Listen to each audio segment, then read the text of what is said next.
Queridos parceiros e clientes da Lucky Law, muito boa tarde, bem-vindos ao nosso primeiro podcast de 2026, tratando hoje sobre a Lei do Bem. Já eu vou apresentar a mesa e a gente vai começar a falar, mas primeiro eu quero agradecer por você ter topado participar conosco desse podcast, lembrando que nós estamos sempre abertos para discutir os temas conjuntamente aqui.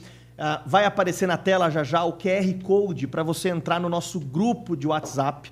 Nesse grupo de WhatsApp você tem acesso a uma grande comunidade que inclusive participa desse podcast para que nós tenhamos a condição e a possibilidade de discutir juntos, de interagir juntos, de aprofundar temas, de responder dúvidas. Portanto, obrigado pela tua companhia, obrigado pela tua audiência. O nosso podcast é uma iniciativa criada há alguns anos atrás, aliás, naquele momento de pandemia, naquela onda da pandemia, que todo mundo começa a fazer webinar e passa a procurar formas de aproximar a comunicação com os clientes, com os parceiros, e nós seguimos até hoje como uma forma de, primeiro, levar conteúdo de qualidade para vocês. A nossa intenção é que esses ambientes, que esses espaços sejam fundamentalmente utilizados para que a gente consiga explorar assuntos que talvez você não consiga olhar para eles no dia a dia. Ou seja, é um ambiente para que nós tenhamos condição de discuti-los e você também tenha. Segundo, é um ambiente para que nós possamos ajuntar uma comunidade que eventualmente não se comunica, colocar pessoas em contato, criar networking. Por isso que nós criamos o nosso grupo do WhatsApp, inclusive, que você está convidado a participar. E terceiro, é um ambiente para que a gente possa, nessa confusão tributária, com um monte de desinformação, tratar exatamente sobre aquilo que precisa ser tratado, ou seja, um conteúdo de qualidade, tratando com verdade, com transparência, para que a gente possa, de fato, esclarecer coisas que eventualmente estejam ainda no escuro para você. Bem-vindo! Eu vou dar alguns recados antes da gente começar e apresentar a nossa mesa. Recados de sempre, se você acompanha o nosso podcast, você está acostumado a ouvi-los. Primeiro, nós pedimos que você curta esse vídeo. A curtida tem dois significados. Primeiro, você treina o seu algoritmo para que ele saiba que você se interessa por esse conteúdo. Ou seja, você vai começar a receber conteúdos semelhantes a esse que vão te ajudar na tua vida profissional, que vão te ajudar no teu dia a dia. Segundo, você nos ajuda. Porque quando você curte, o YouTube entende que esse é um conteúdo relevante e ele vai espalhar esse conteúdo para mais pessoas. Segundo, compartilha esse vídeo. Tem muita gente que eventualmente agora não está assistindo, mas que vai ser ou deve ser impactado por este conteúdo. Portanto, compartilhe esse vídeo para a tua empresa, mande para as pessoas que você tem contato, mande nos grupos de tributário, compartilhe com os times de techs, enfim. E terceiro, se inscreva neste canal. Porque nós sempre temos, aliás, esse ano nós já temos programado 12 podcasts, é um podcast por mês, cada um com um tema específico. E quando você está inscrito, você sabe, ou você é notificado sobre as coisas novas que nós subirmos no nosso canal. Portanto, curta, compartilhe, se inscreva. A gente vai fazer mais desse call to action ao longo do nosso podcast. Bom, deixa eu começar apresentando a nossa mesa aqui então, para a gente ir direto para o nosso assunto. Primeiro, gostaria de apresentar um convidado muito especial, que é a primeira vez que está com a gente aqui, o Marcos, que é gerente contábil e gerente fiscal da Pensalab e da Pensabil, são duas empresas, um grupo, né? Um parceiro de alguns anos, tem nos ensinado muito, nós temos trabalhado muito juntos, desenvolvido projetos. Marcos, obrigado demais pela tua presença, prazer enorme, viu? Que isso, imagina, eu que agradeço o convite, muito especial, estou muito honrado de estar aqui com vocês, espero contribuir aí. Projeto. A gente que espera conseguir trazer a conversa para o teu nível, porque não é fácil discutir com o Marcos não, viu, gente? Então, Marcos, obrigado. Imagina, eu que agradeço. Eu acho que talvez pela segunda vez no podcast. Segunda vez. Vandoir, prazer enorme, obrigado pela presença. O Vandoir é o nosso sócio da área de Lei do Bem do escritório, que é o nosso tema de hoje. A gente vai abordar uma série de assuntos bastante profundos. Vandoir, obrigado pela presença, viu? Que agradeço mais uma vez e espero trazer muito conteúdo, enfim, e esclarecimentos, né, para o nosso público que está nos acompanhando no podcast. Então, vamos fazer um momento proveitoso aí para trazer mais esclarecimentos, né, sobre as novidades também na área da Lei do Bem. Eu tenho uma crítica e quero deixar isso registrado. O Vandoir é gaúcho raiz e não me trouxe chimarrão. Então eu quero deixar pública essa crítica aqui, porque ele disse que quando ele veria, ele traria para inclusive me ensinar a fazer o mate e tal, e ele não fez. É a segunda vez que ele faz isso. É uma falta. É uma falta gravíssima, cara. E terceiro, Daniel, que vocês estão acostumados a ver. Dani, obrigado pela presença, bem-vindo de novo. Salve, salve, gente. É um prazer enorme estar aqui novamente. Maravilha. Bom, nós vamos começar. A gente tem uma série de temas para tratar hoje a respeito da Lei do Bem. Eu vou, antes de tudo, antes da gente começar a falar sobre os assuntos, eu tenho uma série de questões que eu quero levar para o Marcos para entender do dia a dia da PensaLab e da PensaBio, como é que isso tem sido gerido, mas eu quero dar um passo para trás antes de tudo e, Daniel, eu quero te colocar na conversa, porque a Lei do Bem é um instrumento, sobretudo, público. E como um instrumento público, eu queria te trazer para a conversa perguntando o seguinte: ao longo da história, são quantos anos a Lei do Bem? 20 anos? Fez 20 anos em 2025. Então, 21 anos agora, em 2026, da Lei do Bem. Como é que o Brasil, como um todo, tem encarado politicamente esse projeto ou a Lei do Bem? Qual é a importância nacional, do ponto de vista de política pública, da Lei do Bem para a gente? Eu acho que a Lei do Bem é um dos raros casos de benefício fiscal que a gente tem e que nos permite ter muita assertividade, né? Saber exatamente no que está sendo gasto o nosso dinheiro. Porque, lembrando, né, benefício fiscal é uma abstenção de cobrança de tributo. Então, significa dizer, é o equivalente a estou gastando dinheiro com alguma coisa por não cobrá-la, né? Então, a Lei do Bem ele é um benefício muito interessante porque a gente consegue entender exatamente no que está sendo gasto, né, o dinheiro. A gente, para as empresas usufruir do benefício, como o Vandoir vai depois trazer isso mais um detalhe, né? É preciso você submeter ao MCTI o seu projeto. E esse projeto tem que ser, de fato, considerado um projeto inovador. Então, a gente consegue saber exatamente, poxa, eu estou investindo tantos reais em determinados tipos de projeto, em determinado tipo de inovação. É um termômetro tanto para a gente, tanto para o governo conduzir as empresas para o lado que ele quer, para o tipo de inovação que ele deseja, né? Assim como também é um termômetro para o governo saber o que está acontecendo, né? Quais são as inovações que existem hoje no mercado, e é uma fonte muito poderosa de dados, né? E se vocês entrarem, né, a gente vai trazer alguns desses dados, se vocês entrarem no site da Lei do Bem, que traz o portal da Lei do Bem, você tem uma série de informações sempre muito interessantes, né? E quando a gente fala de analisar política pública, e até por esse caráter da Lei do Bem de permitir que a gente enxergue, né, como está sendo desenvolvida a inovação, acho que uma das coisas que mais chamam a atenção, né, quando a gente fala em uma avaliação da Lei do Bem, até porque é um dos gráficos que, acho que é o primeiro gráfico que está no site, é a distribuição regional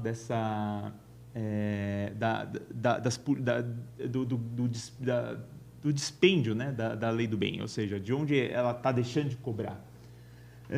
E quando a gente analisa, a gente vê que tem uma concentração muito forte no Sudeste. Então, por exemplo, das 4.252 empresas... né, Desculpa te interromper, mas acho que até a gente tem isso para mostrar enquanto você vai falando. Vou pedir para o pessoal colocar na tela, porque nós temos essa divisão regionalizada.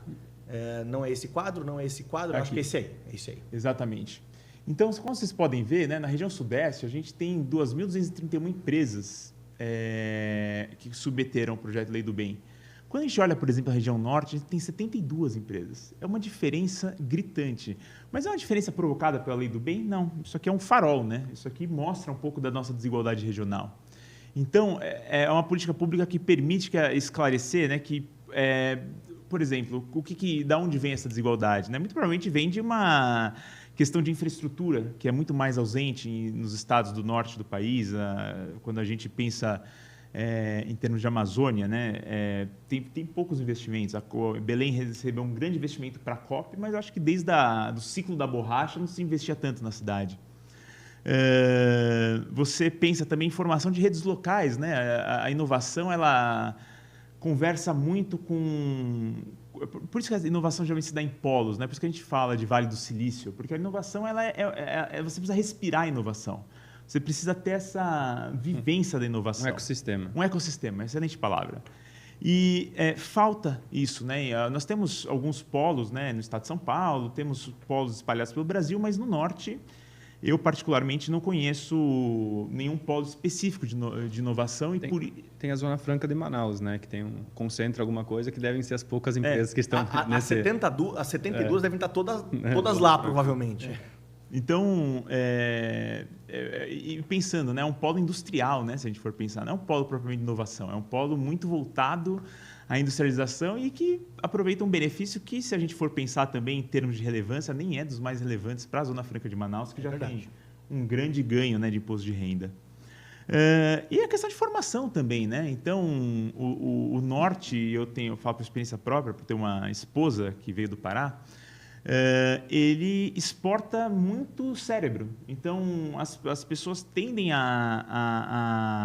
eu conheço muitos casos, né, de pessoas que vieram para São Paulo estudar e não voltam, acabam não voltando, ficam por aqui. Então, essa falta de atratividade regional, por conta de todos esses fatores, né, de desigualdade regional, acaba também prejudicando isso. Então, de uma análise mais macro, né? Eu acho que são esses principais comentários assim, que eu gostaria de começar falando sobre a Lei do Bem. E aí deixa eu aproveitar, Marcos, eu vou te trazer para a conversa, porque antes da gente falar do projeto como um todo e tal, interessante, a gente está discutindo um pouco a desigualdade nacional, como o projeto de Lei do Bem interfere nisso. E é interessante pensar isso do ponto de vista do mercado, porque se eu olho para a indústria de vocês, ou se eu olho para o mercado como um todo, a inovação, por um lado, ela é uma decisão estratégica, mas, por outro lado, ela vira um pouco necessidade da empresa. Quer dizer, se eu não inovo, eu vou ficar para trás. Né? A gente vê isso quando a gente olha para a história do Brasil. Uma série de impérios que pararam no tempo. E aí você para no tempo, não existe neutralidade no mercado, está todo mundo correndo atrás. Se você para no tempo, você vai ficar para trás. Né? Como é que vocês encaram isso na PensaLab e na PensaBio? Quer dizer, a inovação, ela nasce como uma decisão estratégica de negócio ou a inovação nasce de pressão no mercado? Quer dizer, ou eu inovo ou eu morro? Não, na verdade, a inovação é o nosso core business da empresa, né? Nós temos aí mais de 40 representadas no mundo, no qual a gente traz o que está de novo no mercado, que o mercado está apresentando de novo, que não tem no Brasil, agregamos aqui no nosso serviço e vendemos soluções para as empresas aqui no Brasil que ainda não têm essas tecnologias, que precisam inovar, precisam melhorar os seus processos, e aí a gente traz um pouco do que tem no mercado para o Brasil. Esse é o core business do nosso negócio, da PensaLab. Ou seja, a vida de vocês é inovação, no fim das inovação, contas. Tecnologia, inovação, tudo traz de novo para melhorar o processo interno do país. Considerando que a vida de vocês é inovação, qual tem sido o impacto, especialmente orçamentário, da Lei do Bem? Quer dizer, vocês passam a encarar a Lei do Bem como um instrumento de orçamento? Ou seja, eu sei que eu vou investir X milhões de reais em inovação, porque eu sei que uma parte desse dinheiro volta para mim. Como é que a diretoria, como é que os sócios encaram a Lei do Bem como projeto em si? Sim, então vamos lá. Em 2022, eu recebi um desafio da minha CEO, até então era a diretora financeira, né? Tatiana. Tati, um abraço, né? Aproveitando, um abraço para ela, de implantar a Lei do Bem na empresa. Nós sempre tivemos um departamento de P&D, sempre tivemos, né? Pesquisa, desenvolvimento, porém, a empresa não tinha a política de implementar a Lei do Bem, não tinha o benefício fiscal. Quando ela chegou, falou para mim: Marcos, o seu principal desafio é implantar a Lei do Bem aqui na PensaLab. E eu falei: cara, mas o que é a Lei do Bem? Eu até então não conhecia. E ela me deu o desafio, mas também me deu as ferramentas.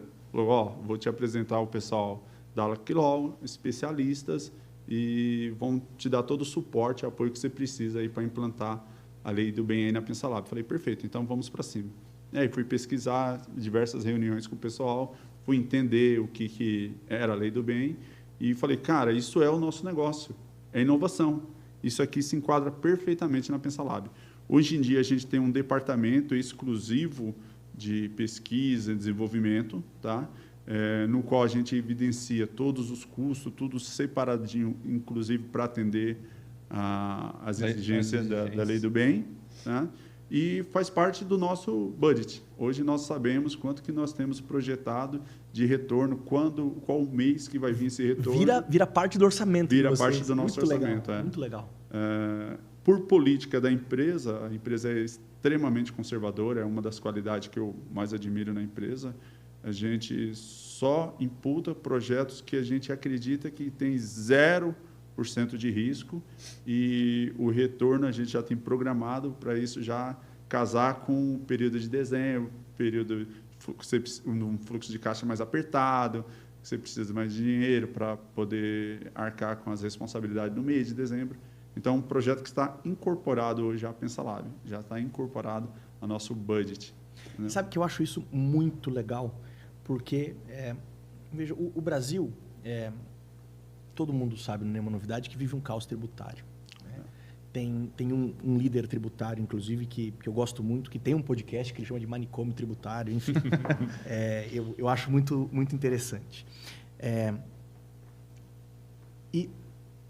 E por conta desse manicômio tributário, a gente tem um grande problema que é cometer erros, e por conta dos erros surgem as oportunidades, que é o que a gente faz na Lucky Law. Eu identifico oportunidades.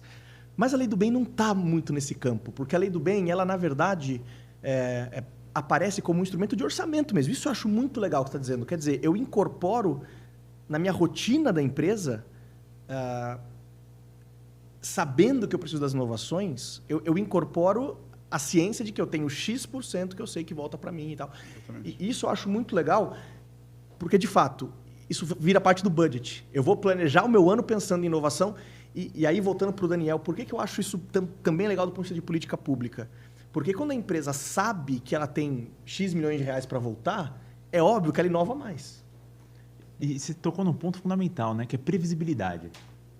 Eu acho que esse é um dos pontos mais interessantes da Lei do Bem. Né? É um benefício que já existe há 20 anos, com algumas variações, né, ano a ano, algumas questões, melhorias, enfim, aperfeiçoamentos, como toda política pública tem que acontecer. A política pública não é feita para ser criada e ser abandonada. A política pública é feita para ser criada, para ser pensada, para ver se está atingindo os objetivos e o que pode ser aperfeiçoada. Então, a previsibilidade da Lei do Bem é o que possibilita, de fato, que as empresas consigam alocar orçamentos, né? e prever. E, para a inovação, essa previsibilidade, mais do que a previsibilidade, né? A previsibilidade provoca constância. A constância na inovação é fundamental. Desculpa te interromper, mas, Vando, só para te fazer uma pergunta sobre isso. É possível dizer, durante todos os nossos anos de trabalho, que conforme os anos passam, você consegue ver nos trabalhos que as empresas investem mais em inovação por conta da Lei do Bem? Nesse sentido, é possível dizer que no segundo, no terceiro ano, o trabalho da Lei do Bem, em geral, recupera mais do que no primeiro ano, porque a empresa sabe, olha, já que eu tenho X% que vai voltar, eu vou colocar mais dinheiro em inovação. Portanto, o programa é efetivo nesse ponto? Ele, de fato, incentiva... Você consegue notar isso? Ele incentiva as empresas a colocarem mais grana em inovação? Sim, é muito claro. E é uma excelente pergunta, Guilherme. Na verdade, um entendimento, né? Eu só queria voltar um ponto antes que o Marcos falou. Me permite, ele disse assim, a gente faz a Lei do Bem desde 2022, né? Ano base 2022. Isso. A Lei do Bem existe desde 2005, desculpa. Então, o que a gente falou ali por que tem ainda tantas empresas que não conhecem a Lei do Bem? Então, a PensaLab é um exemplo desses, né? Quando a gente vai olhar para esse cenário, por que tem poucas empresas no Nordeste? É um desconhecimento do benefício, né? Então, só para voltar naquele ponto, inclusive o MCTI vem fazendo ações no Norte, Nordeste, Centro-Oeste, enfim, para essas regiões, para as empresas conhecerem o incentivo. Então, é claro que tem todo o ecossistema, né? Hoje tem as consultorias, enfim, que atuam, nós atuamos nesse meio, mas o próprio MCTI, com esses dados, vem trabalhando para as empresas conhecerem. E aí, voltando para a tua pergunta, sim, é nítido. E a gente usa até uma palavra que eu sempre costumo dizer quando a gente fala com o nosso cliente, de fato, né, no dia a dia, com a equipe. Existe uma desconfiança no primeiro ano, porque até a empresa absorver e entender que não é uma tese, que realmente é uma lei que está instituída, que fez 20 anos. Quando ela entende isso, no segundo ano, é nítido o incremento que existe em quantidade de projetos que a gente consegue mapear dentro de uma empresa, que a gente consegue alcançar, né? E aí, em cima disso, vem o retorno para a empresa. Então, primeiro, a base de tudo sempre é projeto, né? A empresa desenvolve projeto, e a PensaLab está aqui por ser um exemplo desses. Então, quanto mais projetos ela desenvolve, quanto mais inovação tem nesses projetos, mais retorno a gente consegue para a empresa em cima através do incentivo fiscal. Então, o incremento que vai acontecendo do primeiro para o segundo ano é o maior incremento que a gente tem, percentual. Para o terceiro ainda existe, depois a empresa ela tem a cultura e ela começa a navegar claro, sempre tendo os seus projetos, tendo o desenvolvimento, ela começa a entrar numa estabilidade assim de incentivo. Então, cria até mais confiança para entender quanto que eu posso ter de retorno em cima para colocar no próprio orçamento, né? Quando vira uma estratégia. Então, tem um aculturamento, eu sempre uso muito essa palavra porque é um processo. Assim como a inovação é um processo, a empresa precisa ter um entendimento de que aquilo realmente é um incentivo, ano a ano, quando ela atinge as premissas, ela consegue usufruir, né, desse incentivo para incrementar no seu orçamento. Então, sim, existe esse incremento. E até complementando ele aí, ele falando, eu vejo esse passo a passo acontecendo na PensaLab.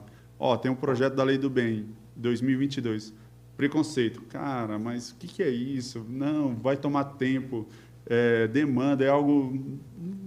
Aí você vai pesquisar, vai entender como funciona, aí você entende, não, é uma lei, existe, não é uma tese, é uma lei, vamos lá. Então, tá, primeiro ano tem um preconceito, você vai quebrando, tem o dispêndio, tem o retorno, você fala, pô, é legal, né? Segundo ano você estrutura, fala, não, é um projeto legal, nós vivemos de inovação, nós temos sempre projetos novos de inovação, nós já temos um departamento de inovação, por que não estruturar isso para atender exclusivamente a Lei do Bem? Aí você começa a estruturar, entendeu? Então, hoje, nós temos um departamento estruturado, voltado à inovação e tecnologia, e nós já sabemos que tudo aquilo ali vai ser apresentado para o MCTI, entendeu?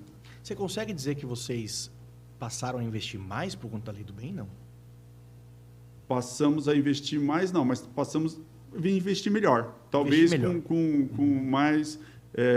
com menos preconceito de retorno. Fala, não, podemos investir que vamos ter tanto o retorno. E você sabe onde alocar melhor o dinheiro, porque você sabe isso. O que volta e o que não volta. Exatamente. Com mais segurança. Com mais segurança. Né? Porque aí você começa a ter um carimbo do próprio MCTI que aquilo realmente é inovação.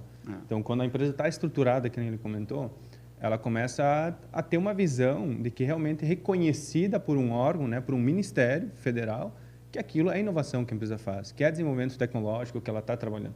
E aí começa a dar segurança de que estamos num caminho, vamos por esse aqui, né? A gente começou a enxergar a luz aqui, esse é o caminho para a gente seguir dentro da empresa, que aí agrega na estratégia, agrega no orçamento da empresa. E até é interessante, né, a gente trazer, porque que inovação não necessariamente é resultados que vai dar certo, né? Ela não vai necessariamente provocar um resultado esperado, né?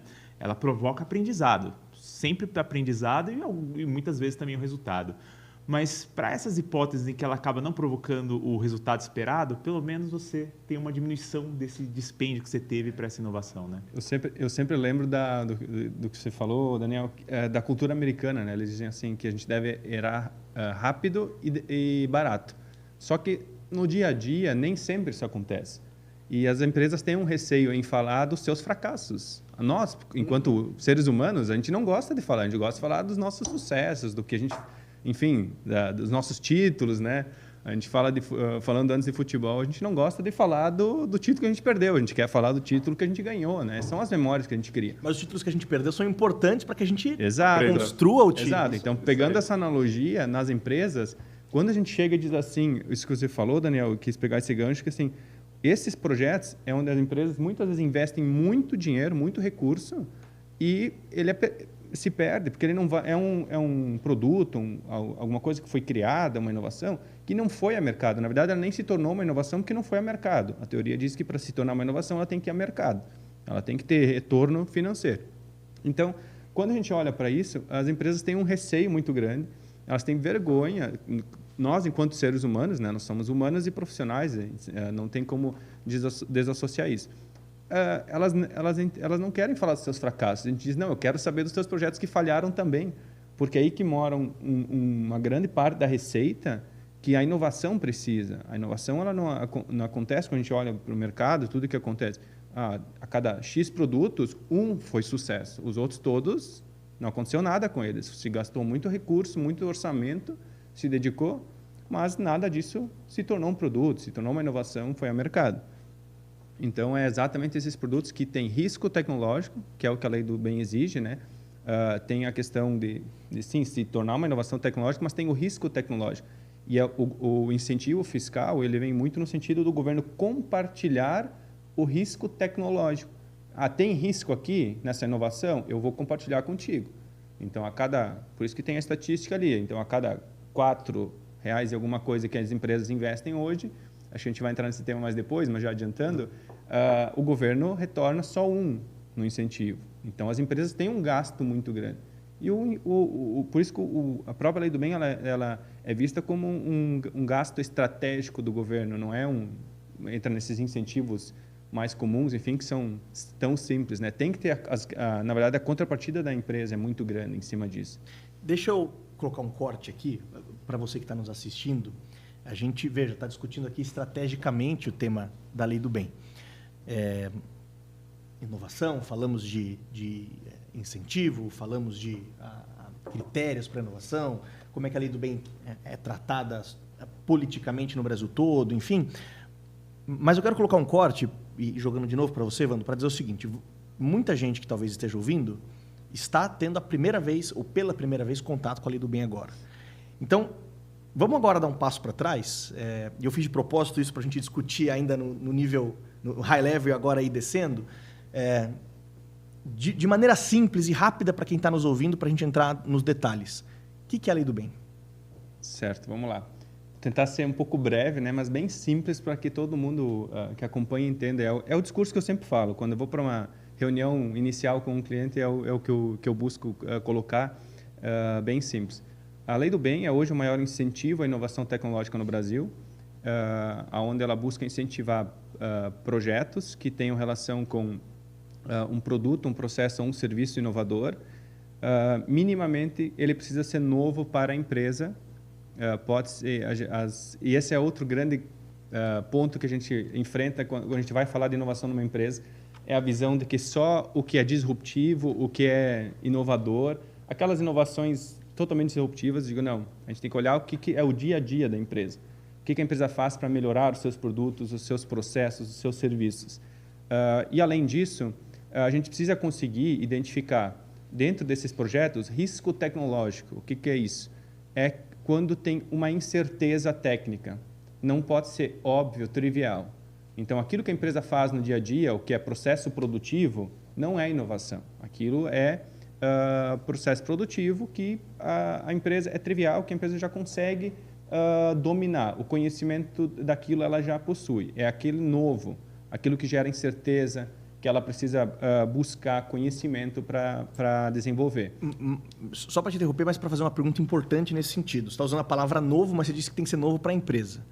Isso significa que isso já pode existir no mercado, mas não para a empresa, ou não? Tem que ser Sim. disruptivo do ponto de vista mercadológico? Não, tem que ser novo para a empresa com comprovação de que aquilo, por exemplo, assim, a PensaLab vai dizer algo assim, não, já existe no mercado.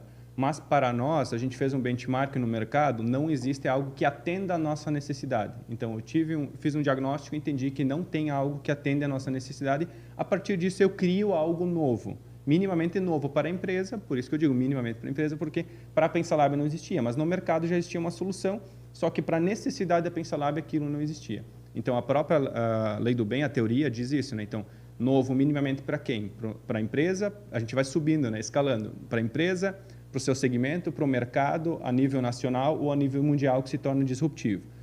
Então, essa é a classificação, a escala que a gente pode ir subindo. Então, qualquer um desses níveis é elegível para a lei do bem, desde que eu tenha risco tecnológico.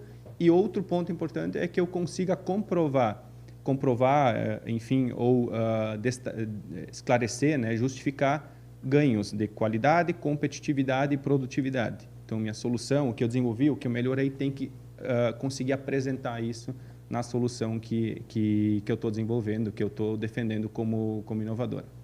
O que é legal na lei do bem é que, pelo menos do meu ponto de vista, talvez seja o benefício mais democrático que a gente tem no país, que não importa o segmento, não importa, você está inovando, não importa o seu segmento, onde você atua, o porte da sua empresa, não importa. O que importa é se você está inovando. Está inovando? Tá.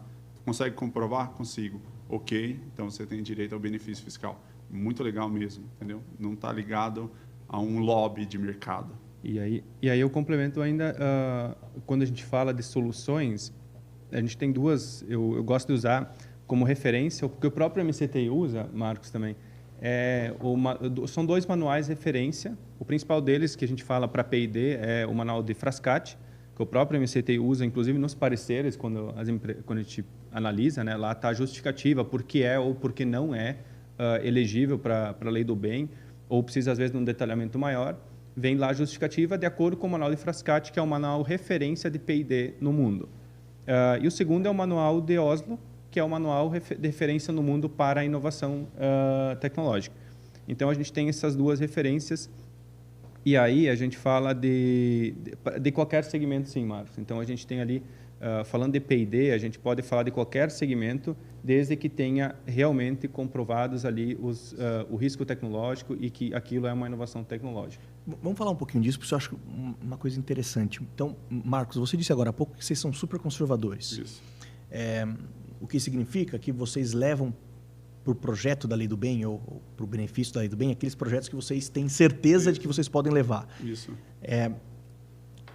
Como é que vocês fazem essa seleção? É óbvio que a gente faz isso juntos, Ivan, você pode complementar a pergunta e tal, porque o nosso papel, isso para quem está ouvindo é importante, é ajudar as empresas a olharem para o projeto e falar, isso vale ou isso não vale. É isso que a gente faz aqui, né? Você não pode pegar qualquer gasto e levar. Mas já que o teu dia a dia é um dia a dia profundamente vinculado à inovação, como é que vocês escolhem isso? Então, vamos lá. Eu, na verdade, sou da parte tributária, né? Eu tenho toda uma parte que nos assessora por trás. Então, o pessoal da Laclaw e nosso corpo técnico. Então, todos os projetos é apresentado pelo nosso corpo técnico. Eu, Marcos, não tenho nenhum know-how, nenhum conhecimento para dizer que determinado projeto não exista no Brasil, seja inovador. Não tenho. Você recebe o resultado. Mas né? eu recebo o resultado. Então, a gente tem um corpo técnico que nos assessora junto com a Laclaw e apresenta por que isso é inovador. Tá? E nós temos muita coisa legal. Eu gosto muito de associar a Lei do Bem com o TechWin. Não sei se você conhece o TechWin, que é um benefício fiscal de isenção de importação, que você só consegue se você não estiver no país. E a gente consegue apresentar, nós temos hoje mais de 60 ex-tarifários, né, TechWin e o ex-tarifário, tem mais de 60 ex-tarifários que foi concedido para a Pensalab através de comprovação que isso não existe no Brasil, entendeu? Como que nós comprovamos? Através do nosso corpo técnico. E agora, junto com a Laclaw, apresentando todos os projetos. Vocês criam suas próprias soluções na Pensalab? Algumas sim. E aí, Vando, voltando, mas ficando nessa pergunta, quer dizer, definir inovação não me parece uma coisa fácil aqui. Por um lado, porque a gente tem uma série de despesas que talvez estejam numa área meio cinzenta aqui, né? Então, eu vou dar um exemplo qualquer e você, a partir desse exemplo, aprofunda de novo um exemplo técnico. Então, eu sou uma empresa que vou adquirir um novo CRM para o meu comercial. Eu não tenho nenhum CRM e eu faço uma aquisição. Então, eu vou lá num sistema, escolho o meu CRM, compro uma licença daquele CRM e instalo. E aí, isso é inovação? Se é, por quê? Se não é, por quê? Então, assim, como é que eu defino uma coisa sendo uma inovação ou como é que eu defino uma coisa não sendo inovação? Quer dizer, tem áreas cinzentas aqui? É tudo preto no branco? É difícil escolher isso, não. Né? É cinzento, sim, porque... e aí vou dar de novo voltar, dar um passo para trás. Quando a gente fala de inovação, o Marcos falou antes, o trabalho ele é feito a 4 mãos, eu sempre falo isso. Nós somos como consultoria, né, a Laclaw, a gente é um meio de campo entre o cliente e o MCTI. Então, o que a gente faz? É interpretar o que o MCTI precisa e olhar o que o cliente faz. Então, a gente vai e... Por isso que eu falo muito de um mapeamento. E até mandar um abraço para toda a equipe que está acompanhando aqui, a equipe da Lei do Bem da Laclaw, que faz esse trabalho muito bem. A gente olha para todo o cliente, coloca uma lupa em cima de tudo que o cliente faz, e é um pouco disso que vem aquele incremento do primeiro ano para o segundo ano. Porque no primeiro ano a gente ganha, às vezes, a gente só enxerga uma pontinha lá de alguns projetos. Segundo ano ele vai nos liberando mais, depois vai aumentando e quando a gente vê, a gente está olhando para toda a empresa. E aí, com a nossa expertise, a gente consegue olhar e dizer o que é elegível e o que não é. A gente fala de elegibilidade para a lei do bem. Então, quando a gente olha para a lei do bem, e por exemplo que você deu, é uma das perguntas que eu mais ouço. Eu comprei uma máquina, um equipamento ou um software, que é o exemplo que você deu. Pura e simplesmente, eu sempre digo, e é o que a gente fala para o nosso cliente, né? Isso não é elegível para a lei do bem. Aí, o primeiro argumento que ele vem, o contra-argumento, diz assim, não, mas isso é inovação. Para mim pelo menos. Eu não tenho CRM, você falou que tem que ser novo para a empresa. É inovação, inclusive no manual de OSO diz que isso é inovação. A aquisição é inovação no manual de OSO, então a teoria diz que é. Só que para a lei do bem, a gente fala de um tripé. Lembra que a gente sempre coloca PDI, a gente fala. O que é PDI? É pesquisa, desenvolvimento e inovação. A inovação é o final, certo? Quando a gente olha para isso, a gente diz lá inovação. Então, você está atendendo um dos critérios. Eu tenho que passar pela pesquisa e pelo desenvolvimento. Exatamente. Então, eu tenho que passar. É a forma mais simples. Então, o meu projeto passou pelos outros dois gates aqui, pela pesquisa e pelo desenvolvimento? Não, você só foi na prateleira, comprou e implementou. Vanduir, mas então não é elegível. Se aquela implementação do software teve integrações, teve pesquisa e desenvolvimento para integrar esse sistema, essa integração a gente pode analisar e verificar a elegibilidade dela. Agora, a aquisição, o custo de aquisição do equipamento, eu não consigo colocar na lei do bem. Ou seja, eu tenho que entender, quer dizer, não basta olhar para a inovação, você já disse isso, preciso olhar para o P. A gente começa de trás para frente sempre, a gente olha o que é inovação. Então, aí só tem que fazer um outro exercício. Tem P&D envolvido? Não tem. Então, não é elegível. Agora, quando começa a ter algum sinal de P&D, a gente começa a olhar para aquele projeto. E que despesas que o benefício incentiva? Porque a gente está falando aqui da inovação, eu dei o exemplo da aquisição do software, você falou que isso não está dentro. Mas você falou no teu complemento que se eu tiver integrações, por exemplo, eu posso avaliar despesas. Que despesas que a lei do bem como um todo está incentivando? Nenhuma aquisição entra, ou algumas aquisições entram, entra folha de salários, não entra folha de salários. Folha costuma ser uma coisa meio deixada à parte, em geral, no mundo tributário. Sei lá, vou dar um exemplo qualquer. Crédito de PIS e COFINS. Eu não posso pensar em folha de salários. Lei do bem, eu posso pensar em folha de salários. Posso pensar em horas de terceiros. Eu contrato... Vou dar um exemplo do software, de novo, aqui do CRM. Eu contrato o CRM e eu tenho que implementá-lo. Só que, para implementá-lo, eu não tenho gente de TI. Então, eu tenho que contratar uma empresa de TI que vai implementar para mim. Os caras não são meus funcionários, eu estou contratando, isso entra. Ou então, até adaptando o seu exemplo, né? Ao invés de comprar um CRM, eu decido contratar uma empresa para construir o meu CRM internamente da maneira que eu entendo como ele é melhor. Perfeito. E aí o exemplo se torna até mais complexo, porque aí tem pesquisa e desenvolvimento envolvida. Né? Mas não é minha, é pesquisa de um terceiro que eu contratei. E aí? Sim, vamos lá. Primeiro, pegando esse exemplo. Se eu vou desenvolver o meu CRM, eu tenho que comprovar, que é sempre prestar contas e apresentar um benchmark. Por que nenhum CRM do mercado atendia a minha necessidade? Então, esse benchmark eu preciso entender. Então, tem tantos CRMs no mercado, por que não atende? Porque eu tenho um nicho específico, eu sou de um segmento específico, então eu preciso desenvolver o meu software para atender a minha necessidade. Então, eu vou ter algo novo para a minha empresa. CRM já existe no mercado. E aí entra o quê? Para ser elegível, eu tenho o desafio tecnológico. Então, eu vou ter que buscar, vou ter que entender como é que funciona o CRM, contratar pessoas, ou por CLT, ou uma empresa terceirizada, né, para me ajudar no desenvolvimento. Isso é muito importante, eu vou chegar lá na questão do custo, né, do dispêndio, que é onde a gente chega depois no cálculo final do benefício. Quando a gente vai contratar alguém, a gente tem que ter um cuidado muito grande em não terceirizar as responsabilidades. A propriedade intelectual tem que ser minha. Então, se eu quero usar o benefício da lei do bem, a propriedade intelectual tem que ser minha. Então, se eu contrato um terceiro, eu não posso comprar uma solução pronta. Isso não é desenvolvimento. Quem está fazendo P&D é a minha empresa que eu contratei. A empresa que eu contratei, não a minha empresa. Então, tem que ter um cuidado muito grande nisso. Inclusive, a gente sempre orienta a empresa, assim, ter envolvimento interno da equipe, a gestão, muitas vezes, do projeto é da equipe interna. Dificilmente você compra uma solução pronta, você vai mandar contratar uma solução totalmente pronta. Vai ter envolvimento de ambas as equipes, né, quando a gente fala de desenvolvimento. até inovação aberta trata disso, esse conceito de fazer um desenvolvimento em conjunto. Até porque, se é um CRM que não existe no mercado, ele vai ser a empresa, acho que a PensaLab trabalha um pouco nisso, né? O cliente pode vir e pedir um equipamento que não existe ou uma solução que não existe. Então, vocês vão desenvolver em conjunto, a PensaLab vai ter a propriedade daquilo que ela pode vender para outros clientes depois. Então, tem que ter esse cuidado.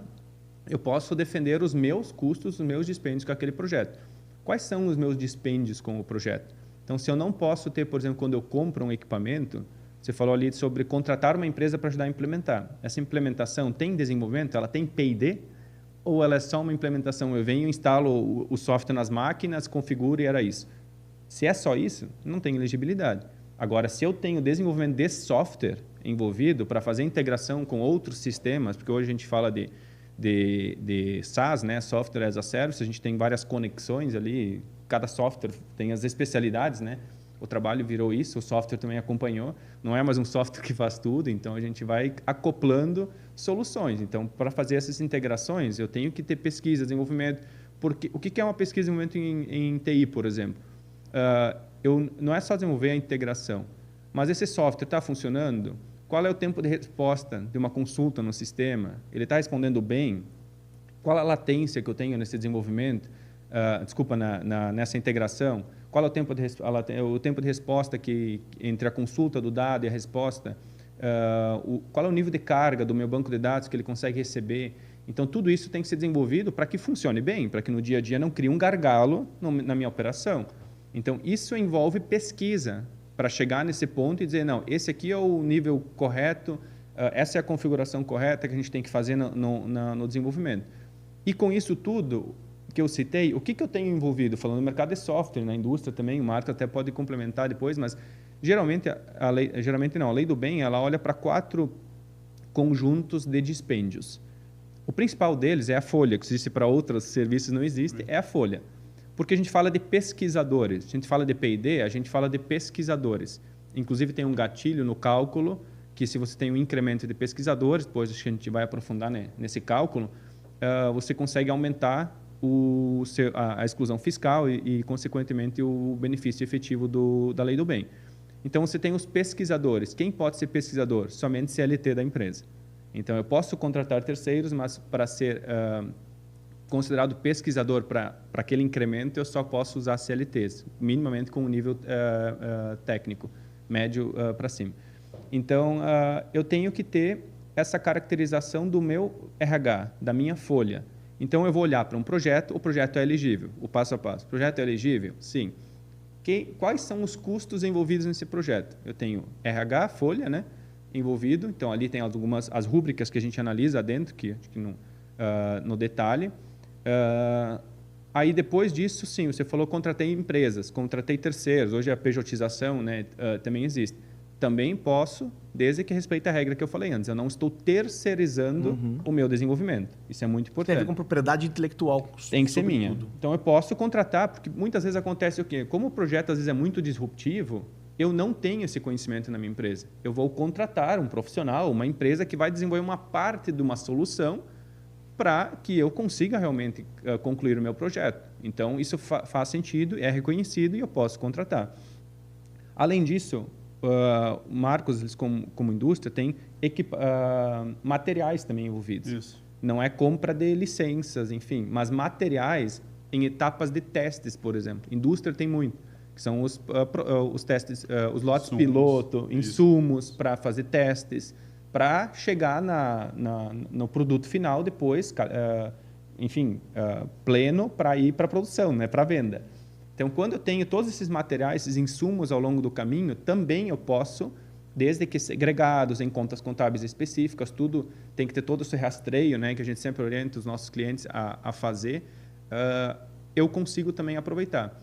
E tem uma última rúbrica, claro, só, são despesas com viagens também. Às vezes eu preciso viajar, tenho um teste de um equipamento, acho que o Marcos pode depois falar um pouco sobre o desenvolvimento da própria PensaLab, preciso visitar o meu cliente lá no campo para testar o meu produto, alguma coisa. Essas viagens com deslocamento e acomodação, esses custos eu também consigo trazer para dentro do projeto. E alguns outros com questões tecnológicas, como aferições, coisas assim, eu também consigo incluir. Mas são poucas empresas que têm esse tipo de custo. Então, eu tenho essas rúbricas que eu olho. Então, eu tenho um projeto elegível.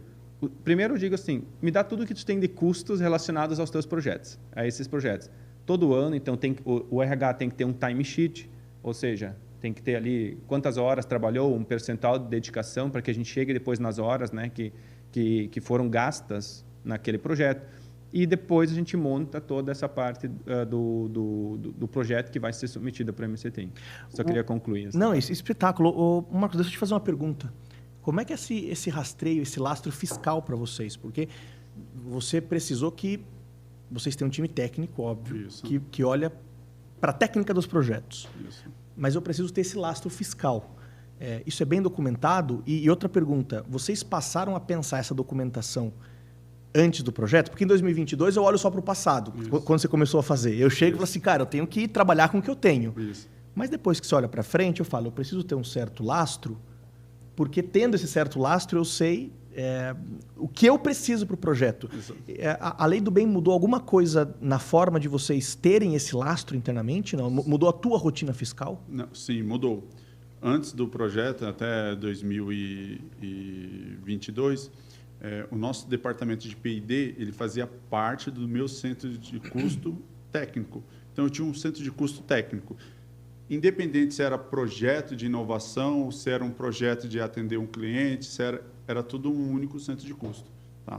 Com a Lei do Bem, o que nós fizemos? Não, precisamos ter uma rastreabilidade, precisamos ter ferramentas para mensurar os nossos custos em P&D. Então, hoje nós temos um centro de custo específico para P&D e dentro desse centro de custo nós temos os que nós chamamos os analíticos de centro de custo de cada projeto. Então, cada custo é alocado no seu respectivo projeto. O técnico precisou fazer uma viagem para atender uma pesquisa, para poder validar a medição, a solução. Ok, esse custo dessa viagem vai para esse centro de custo desse analítico desse projeto. Mas o time técnico, como é que funciona essa interação? Porque o time técnico ele está lá inovando, mas ele também está atendendo o cliente, enfim. Eles trazem para o time contábil a informação do que é inovação e do que não é para vocês separarem? Não, nós temos um time técnico exclusivo para P&D.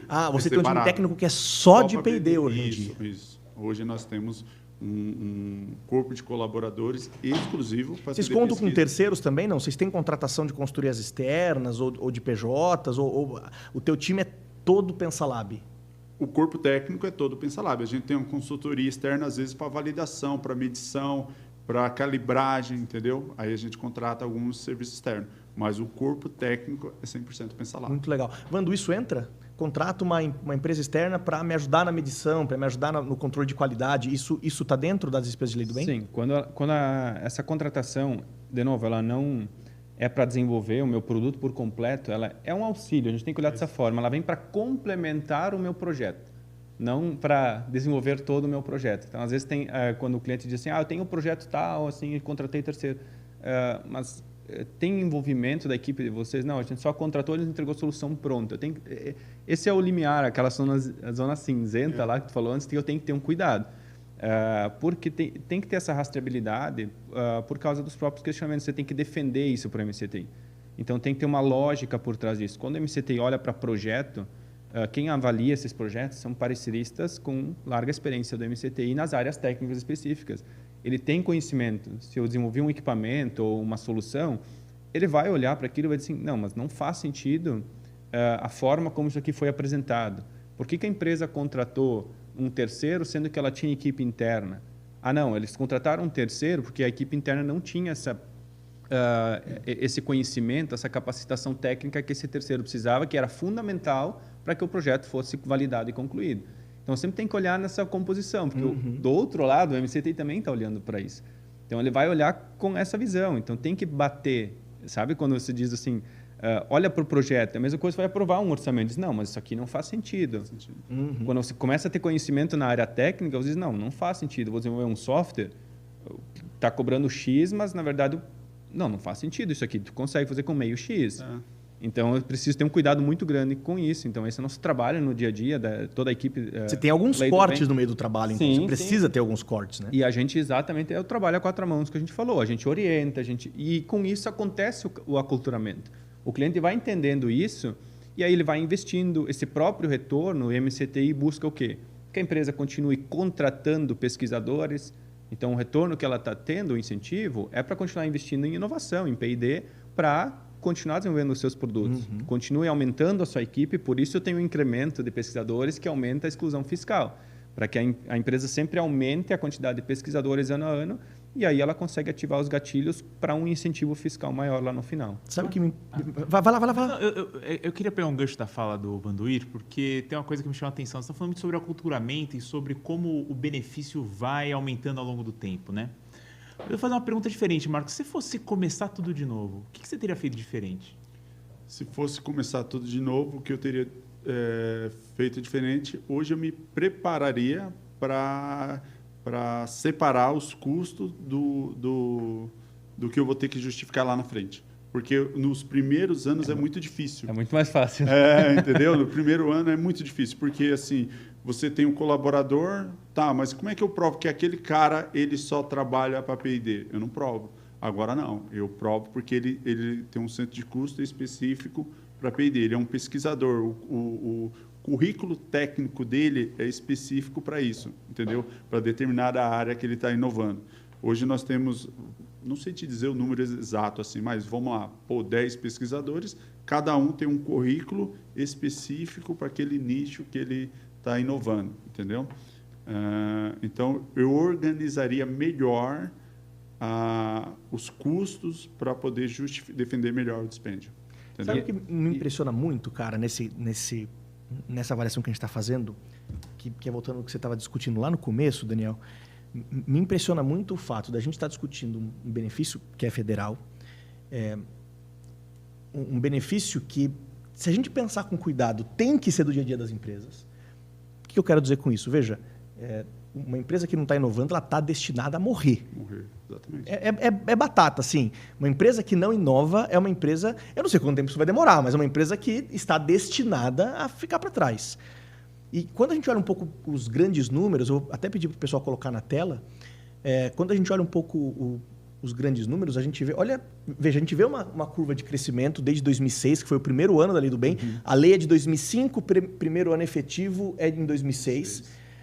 E a gente vê um belo de um crescimento. Em 2023, nós tivemos um número de 3.878 empresas.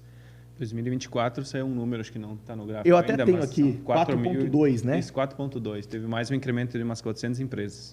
É muita coisa se a gente compara o aumento de 130 para 4.2. Só que quando a gente olha para o universo de empresas do lucro real do Brasil, é ridículo. É ridículo. O MCTI soltou ano passado que a nossa base de dados de empresas do lucro real é de 230 mil empresas no Brasil. O que acontece, cara? O que você acha? Porque isso tem a ver só com conhecimento. Isso tem a ver com mais coisas. Por exemplo, o Marcos falou uma coisa interessante, assim, olha, o primeiro ano é muito difícil. As empresas têm medo disso? Cara, eu não vou fazer porque o primeiro ano é muito difícil. Mas aí, se for isso, a decisão é absurda, porque o cara, veja, se o primeiro ano é muito difícil, quanto mais você demorar para fazer, vai continuar sendo difícil, entendeu? Você tem que fazer para aculturar a empresa, que é o que o Vandoir está falando. Por que esse número é tão baixo? 4.2 versus 230 mil.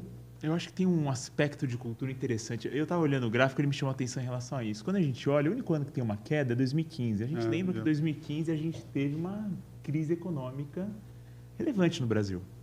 Mas nós também tivemos uma crise econômica relevante em 2020, 2021. Só que aqui continua subindo. Eu acho que vamos lá, né? Olhando para essa curva histórica, né? O que a gente pode dizer? A gente pode dizer que a inovação ela está saindo de uma perspectiva de uma visão de despesa com uma visão de geração de receita, né? As empresas, pensando em 2006, 2007, 2008, talvez não enxergassem a inovação com a importância que ela deveria ter, né? Então, pensar, poxa, eu vou ficar gastando dinheiro com isso, não sei se vai dar certo, não sei que retorno vai trazer. Inovação é coisa de americano, a gente é um mercado menor, aqui, consumidor, não temos expertise para isso. Mas a gente pensa em capacitação, né? Que de fato a gente também teve, a partir de 2006, então, a formação de universitários muito maior no Brasil, né? Mais ou menos por essa época. Então a gente pensa em capacitação e a gente vê, e a gente pensa também nessa questão de apropriação da possibilidade. Eu consigo inovar, eu consigo fazer. E cada vez mais, né? Então a gente vê em 2020, 2021, a inovação como uma resposta a essa crise, né? E, bem, todos nós podemos pensar aqui nas inúmeras adaptações que a gente teve que fazer naqueles anos, né? De pandemia? De pandemia, para que a gente pudesse continuar produzindo, para que a gente pudesse continuar existindo, né? Porque no primeiro momento, nos primeiros meses a gente pensa, pô, o mundo parou, e a gente vê que, na verdade, depende de nós continuar girando esse mundo. E a gente se adapta e inova, né? Para conseguir fazer isso. Então, eu acho que nós temos agora voltando à sua questão e tentando respondê-la, né? Eu acho que nós temos um misto de, evidentemente, desconhecimento muito grande da própria perspectiva da legislação. Então, a gente está falando aqui para um público que com certeza eu vou falar de lei do bem, mas tem muitos outros que nunca ouviram, né? Então, são empresas que nunca tiveram essa possibilidade e quando se depara com uma legislação e olha aquela letra fria, né, da lei, se assusta, porque, de fato, poxa, mas eu vou conseguir comprovar isso tudo? Eu vou conseguir dizer o que é inovação e o que não é? E se não for, o que eu faço? Então, aí, puxando a sardinha para o nosso lado até, né, eu acho que a importância de uma consultoria para isso, né, o papel da consultoria de conseguir dar esses primeiros passos e qualificar o que é uma inovação, o que não é, com base em experiência de mercado. Eu acho que outro aspecto é um aspecto cultural mesmo. Eu ia falar isso, cultural mesmo. Porque o país tem uma... Desculpa até te interromper, que estava isso na minha mente, essa era a palavra que estava na minha mente, cultural. Porque nós, culturalmente, temos a crença que o país é um país que importa tecnologia. Aí você liga inovação e tecnologia. Nós não criamos, nós importamos, tudo que é novo, tudo vem de fora. Então, talvez essa cultura do brasileiro faz um pouco ele ter medo de aderir ao projeto. E eu acho que também um desconhecimento não só sobre a lei do bem, mais um desconhecimento que é o que você está dizendo sobre o que é inovação especificamente. Exatamente isso, Porque que é o que você está dizendo, assim, inovação na nossa cabeça é o que americano faz com a indústria de tecnologia e o que a Alemanha faz com carro. Isso é inovação. Inovação não é eu colocar um totem no meu supermercado para autoatendimento. Não, isso não é inovação. Inovação é eu inventar disruptivamente um sistema de suspensão de um carro. E isso é interessante, porque é muito provável, aliás, é certo que dessas 220 mil empresas que não fazem lei do bem, 227 mil empresas, na verdade, que não fazem lei do bem, eu tenho certeza absoluta que muitas delas, talvez a maioria delas, inova sem saber. E digo mais, tem nichos no Brasil que nós somos pioneiros, nós somos top em inovação. Vou te dizer, a própria vacina. O Brasil, lá o Butantan, é líder de mundial, inovação mundial, entendeu? Então, o pessoal não tem essa crença que o brasileiro é capaz de inovar. A nossa tecnologia do agro, por exemplo, nós temos uma tecnologia agro que é líder no mundo. A gente tem problemas no agro quanto à armazenagem e a transporte, por isso que 1/3 da produção de agro no Brasil se perde. Mas se não fosse a alta tecnologia de agro no Brasil, talvez se perdesse 2/3. Exatamente. Então, eu acho que é desconhecimento da lei do bem, mas me parece que talvez isso seja desconhecimento do que é inovação. Exatamente. De achar que inovação é colocar um robô andando, entendeu? Mas mudar um processo... E aí, Wando, eu te trago para a conversa para perguntar o seguinte. Eu posso ter inovações que me parecem parte da rotina da empresa, mas são inovações. Certo. Vou dar um exemplo qualquer, tá? Mas você aprofunda ele. Quer dizer, eu tenho lá... uma empresa que é minimamente automatizada. E aí a minha demanda de vendas aumenta. Eu preciso aumentar minha produção. E para aumentar minha produção, eu preciso desenvolver uma nova esteira que leve os produtos de um lugar para outro. Na cabeça do empresário, isso não é inovação. Não, eu tive aumento de venda, eu preciso melhorar minha produção. Mas eu estou pesquisando aquilo, eu estou inovando, eu tenho uma barreira tecnológica. Você vê isso nos trabalhos? Sim. Porque você deve receber muita gente. Óbvio, a gente faz muito trabalho novo. Todo ano entram dezenas e dezenas e dezenas de contratos novos de empresas que nunca fizeram lei do bem, né? Como a gente fez na Pensalab lá em 22. Isso. Você vê que isso acontece muito? Empresa que olha para um projeto e fala assim, cara, isso não é inovação, isso é uma despesa qualquer. Você fala assim, cara, isso é obviamente uma inovação. Isso acontece muito? É o que mais acontece, na verdade. A equipe lida com isso o dia todo, enfim, os casos que a gente vê. Então, até cliente que chega e diz assim, não, mas quando a gente apresenta o projeto, não tenho nada disso. E a gente fica faz rodadas de conversa para entender, chegar nas pessoas que realmente fazem o dia a dia da empresa acontecer, para que elas entendam, não, realmente eu faço aquela inovação que a gente chama de inovação incremental, que são as melhorias no dia a dia. Isso. Não é só o disruptivo. E, de novo, voltando um ponto atrás aqui, né, nesse gráfico, enfim, na quantidade de empresas, tem outros 2 fatores que são as premissas da Lei do Bem, são importantes a gente colocar para o público que está nos acompanhando, e aí tem uma discussão no Congresso em cima disso, é que a empresa precisa apresentar, ela ser do lucro real, mas ter lucro fiscal naquele ano base que ela vai querer usufruir o benefício. Então, tem essa... Então, são 2 critérios, lucro real e... ter lucro fiscal. Tá bom. Na verdade, tem outro critério que é ter projetos de P&D, né? Perfeito. Então, que é a condição sine qua non. Exato. Tem que ter projeto, tem que inovar. Além disso, ela... por exemplo, tem o dispositivo no Congresso está sendo discutido, é que a gente estava até conversando, né, antes do podcast aqui, que muitas das empresas elas investem o pesado da inovação, do seu produto, do seu desenvolvimento, no momento que ela não tem lucro. Então, a gente acaba tirando desse nicho. E outro que exclui uma grande fatia dessas empresas... Fintechs, por exemplo, são casos típicos Exato, disso. Né? Vivem prejuízo por 10 anos até dar lucro, o cara está investindo. E quando elas estão consolidadas, o seu negócio está consolidado, é onde acontecem menos inovações. Claro que você falou, dia a dia ela precisa inovar, mas são aquelas inovações que daqui a pouco não representam significativamente um investimento, o mais significativo já aconteceu. Até aproveitando esse gancho, deixa eu fazer uma pergunta. É razoável a gente falar que a Lei do Bem tende a incentivar mais inovação incremental do que disruptiva? Sim. A grande maioria das inovações, tanto que a gente tem, e isso complementa a pergunta do Guilherme, o que a gente vê no dia a dia, a inovação ela trata de 3 tipos de pesquisa. Os projetos são classificados em 3 tipos níveis, que é a pesquisa básica. Quem faz pesquisa básica? Butantan, quando ele vai pesquisar um novo... por exemplo, vou pegar o caso da Covid, né, da vacina. Quando você estuda lá não é minha área química, então os químicos que estão me acompanhando, enfim, os biotecnólogos... Peço desculpa pelos erros. Peço desculpa pelos erros técnicos. Minha área é TI, mas assim, quando você está olhando para pesquisar uma nova tecnologia, a proteína, enfim, do vírus, uma pesquisa básica, você não está pensando em produto, em vacina, não está pensando em nada disso. Isso é pesquisa, é elegível para a Lei do Bem. Lembra que eu falei que não precisa ter inovação em si? Então, eu preciso ter P&D. Se aquilo vai ou não ser inovação, se o produto vai ser abandonado, se vai gerar uma inovação, não é minha preocupação. Eu preciso ter P&D. Então, esse é o primeiro. Vamos olhar num fluxo lá, num processo. É a primeira classificação. O Ministério não divulga estatísticas, mas eu acredito que assim, seja mínimo para quase... Assim, não sei se chega a 1% dos projetos que tem da Lei do Bem, essa é a minha percepção, tá? Do que eu já passei, de projetos que eu já vi, enfim. Mas não sei se chega a 1% de todos os projetos que são submetidos na Lei do Bem que se encaixam em pesquisa básica. Então, a gente não faz. Pesquisa básica, quem faz são... Aí, realmente, a gente vai para potências mundiais que fazem pesquisa básica. A gente fala de, no Brasil, talvez, Petrobras, pouquíssimas empresas, nichos que fazem pesquisa básica. Outro é pesquisa aplicada. Então, você vai pegar... Viu ali que estudou o sequenciamento do vírus...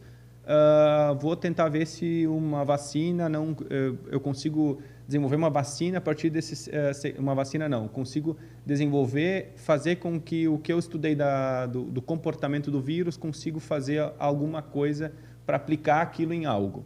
Então eu entendi como funciona o comportamento do vírus, eu vou ver se agora eu consigo aplicá-lo em algo. Primeiro não tinha objetivo nenhum, só queria entender o comportamento do vírus, estudar o fenômeno do vírus, entendeu? Agora eu entendi, poxa, eu vou tentar ver se não dá para aplicar isso em algo.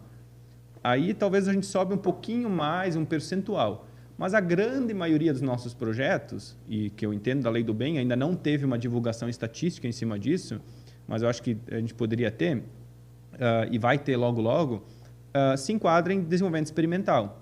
que é pegar conhecimentos pré-existentes e aplicar em novos produtos, novas soluções. Então, quando você diz assim, eu vou desenvolver um novo CRM, né? Pegar o teu exemplo de antes.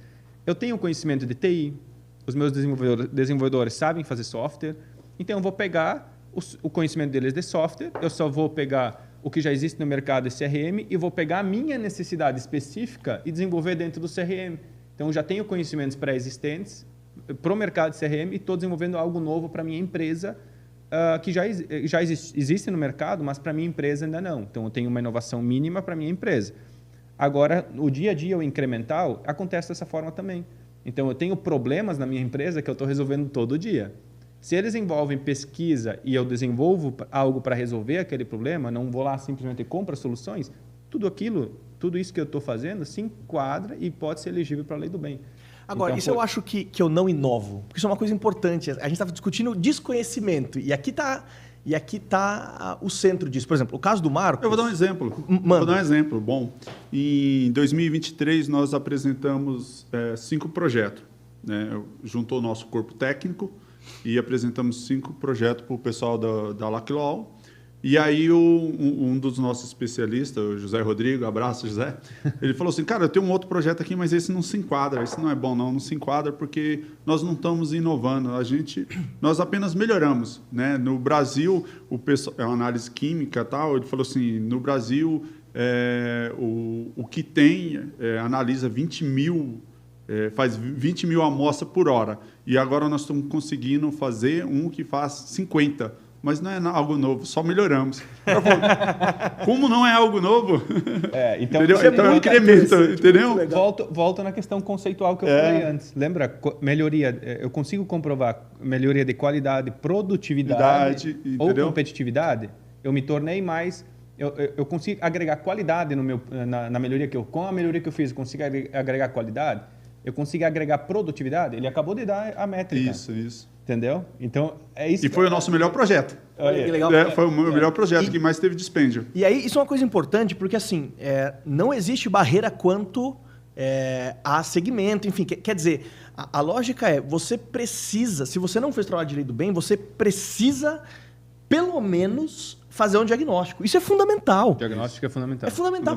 Porque às vezes você está dizendo, eu não inovo, mas quando a gente olhar para o trabalho, a gente vai dizer que, cara, você inova. Esse exemplo dele eu achei muito bom. Isso aqui não é uma inovação, isso aqui é uma melhoria. A melhoria é inovação. Né? Isso é muito interessante porque, que é o que a gente está discutindo aqui, a maioria das empresas deve estar aqui. Deve estar nesse lugar comum. Porque o outro lugar eu sei que eu inovo. Aqui o trabalho é fácil. Sim. Por que você precisa de uma boa empresa? É que eu não sei se eu inovo ou eu não inovo. Aí você, olha, você inova. Mas isso eu acho que vem em comum que nós falamos ontem, com a cultura. Não, eu não inovei. Isso aqui não é inovação. É isso aí, porque eu não sei o que é inovação. Entendeu? É uma questão cultural. Cultural. É só aumentar a minha produtividade. E buscar um parceiro estratégico, de novo, o que o Fração falou antes, né? Puxar a sardinha para o nosso lado, buscar um parceiro estratégico, uma equipe que possa te auxiliar nisso é muito importante. Porque aí você começa a ter uma visão, a famosa visão de fora, sabe? Você traz alguém para ter uma visão de fora. Nosso dia a dia, a gente não, isso aqui não a gente não faz. Quando vem de fora, diz, tá, mas... Opa. Ele olha por outro ângulo e diz, tá, mas isso aqui A gente justifica, a gente tem todo... De novo, cultura. É o aculturamento que eu digo. Para acontecer uma cultura, você tem um aculturamento. Ele é um processo, ele leva um tempo, mas aí você vai entendendo, ok, a gente vai, sabe, indo... comendo pelas beiradas, vai fazendo. Por isso que a gente nunca descarta trabalho. Isso é uma coisa interessante. Quando a gente olha a nossa lista de clientes, uma informação de bastidores aqui, nós temos uma lista de algumas centenas de clientes.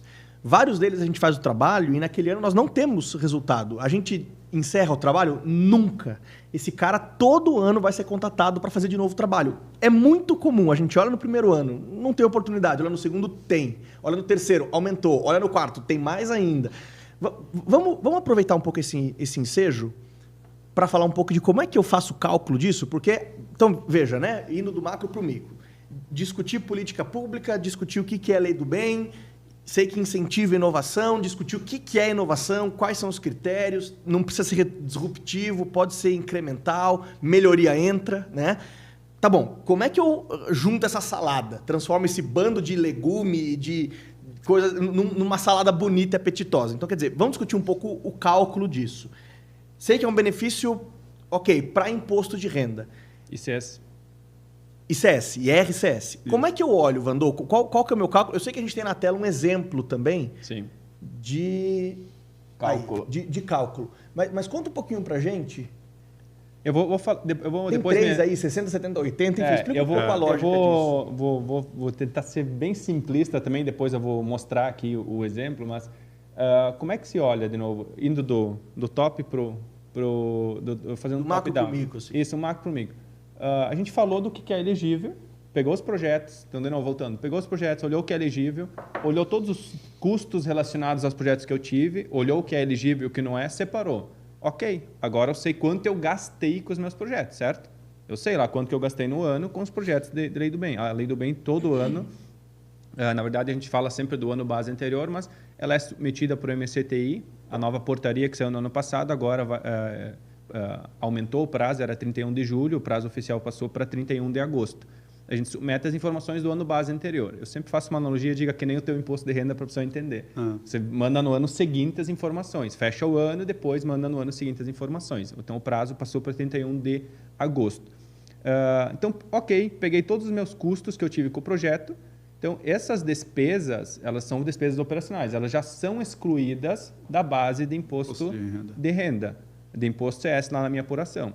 Só que a Lei do Bem, ela permite uma exclusão adicional dessas despesas que inicia em 60%. Então, o nosso exemplo que a gente tem aqui, vamos dizer que os nossos dispêndios, que a gente chama, né, a nomenclatura do custo dos meus projetos elegíveis é dispêndios, então eu gastei com os meus projetos R$1,5 milhão.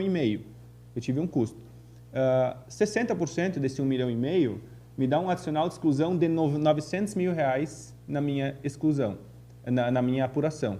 Então, se eu tive, olhando aqui para o meu resultado, eu vou ter um efeito caixa, excluindo R$900 mil, eu vou ter um efeito caixa de R$306 mil, a menos de imposto que eu vou pagar. Então, esse é o exemplo inicial. Todo ano eu tenho 60% de exclusão pela Lei do Bem. O gatilho do pesquisador exclusivo, que eu comentei... Só para entender uma coisa, 60% do que eu gastei. Do que você gastou com os Com projetos. os projetos de inovação. Esse é o valor, não é o valor do crédito ainda. Não. Isso aqui é valor da exclusão, da base. Exato. Redução da base. Calcular o crédito. Isso. Beleza. Isso. Então, se eu gastei 10 milhões, 60% desses 10 milhões eu posso 600 mil tratar como base. Negativo. Tá bom. Redução da base. Exato.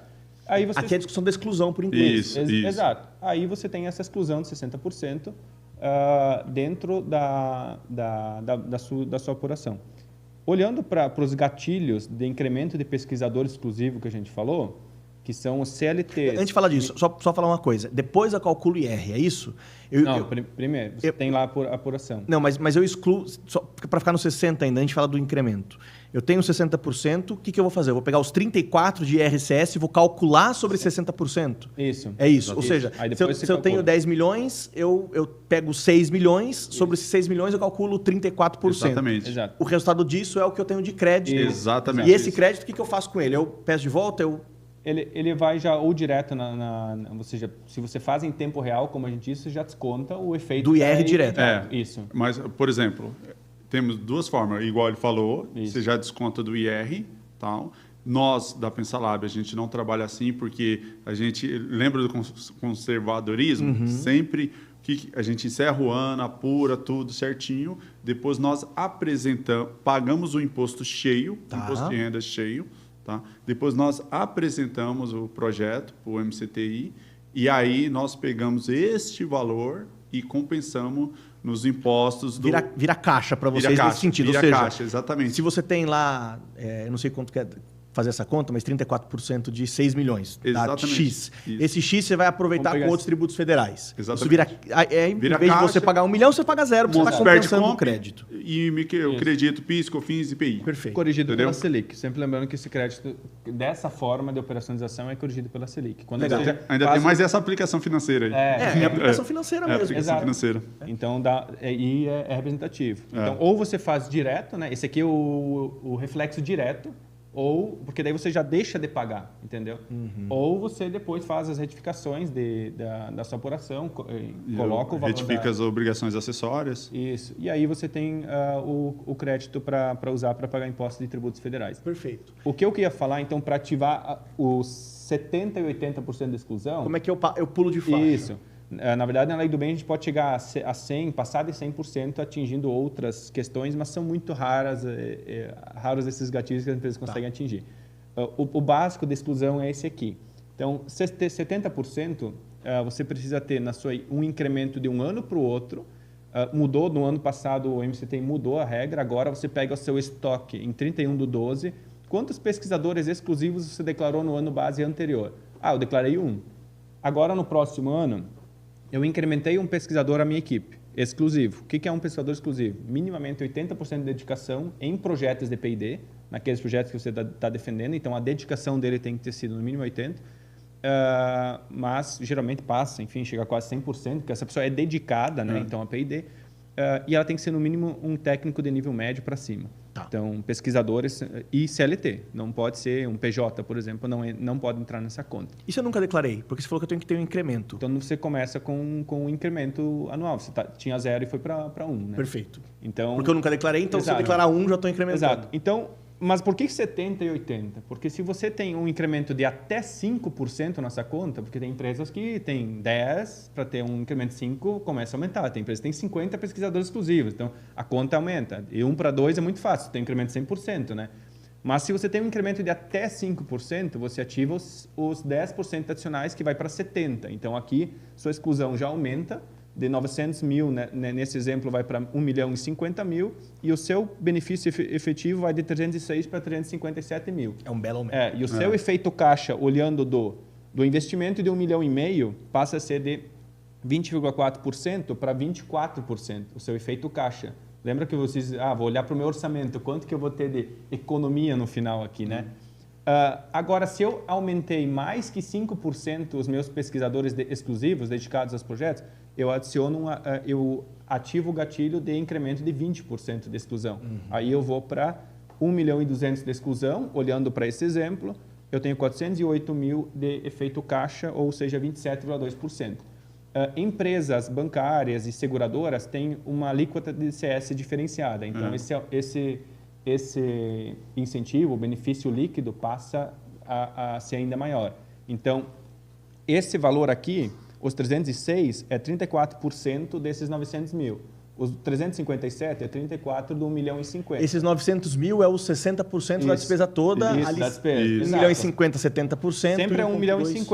O que muda é 60% aqui dá 900, 34% dá 306. Agora, se fosse uma empresa, uma seguradora, por exemplo, a alíquota chega, em média, a 45% e não 34%.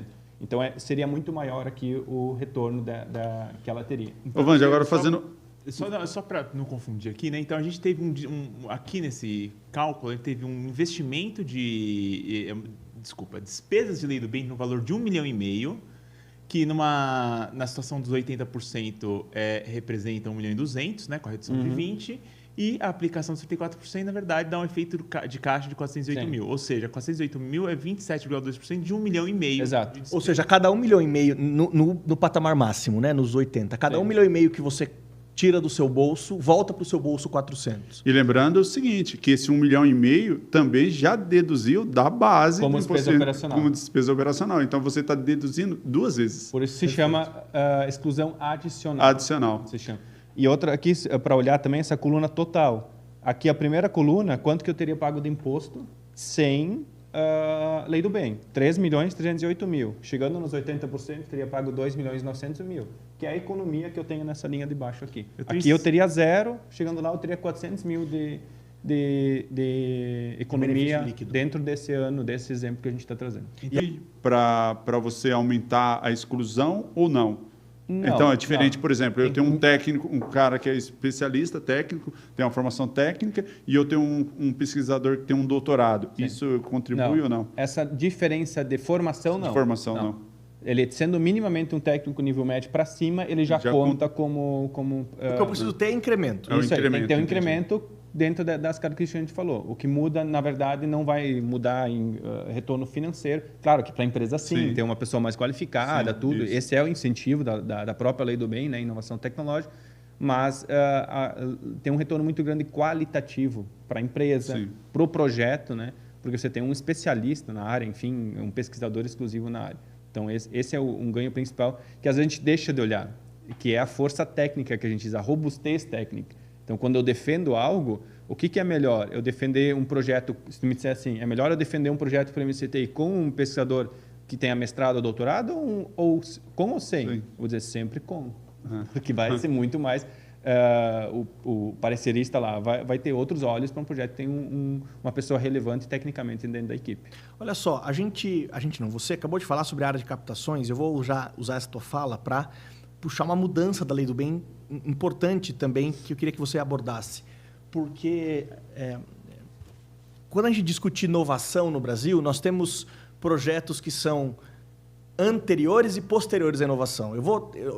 Essa definição é técnica, viu, gente? Então, eu estou definindo para facilitar aqui. A Lei do Bem, eu vou pensar num incentivo posterior. Eu já pesquisei, eu olho para o passado, eu já tive o PDI, né? Mas alguns tipos de desenvolvimento de projetos exigem dinheiro antes. Então, se eu quero inovar, se eu quero colocar grana em inteligência artificial, eu preciso ter capital para isso. E o Brasil também tem programas específicos para isso, programas de crédito específicos para isso, com taxas de juros absurdamente baixas, que inclusive são mais baixas não só do que o mercado, mas do que taxa básica de juros, inclusive, e que servem como projetos de incentivo à inovação anteriores à inovação. Eu preciso aqui preciso captar 50 milhões para desenvolver um projeto XYZ. Você vai bater na porta, sei lá, do FINEP ou bater na porta do BNDES e você vai captar com eles, você vai fazer exatamente o que a gente faz na Lei do Bem, vai desenvolver um projeto, vai qualificar esse projeto, vai entender necessidades e você vai apresentar esse projeto, por exemplo, para o BNDES, né, que vai avaliar teu projeto como um projeto inovativo ou inovador, inovativo não existe, para que essa captação ocorra e você possa desenvolver a tecnologia.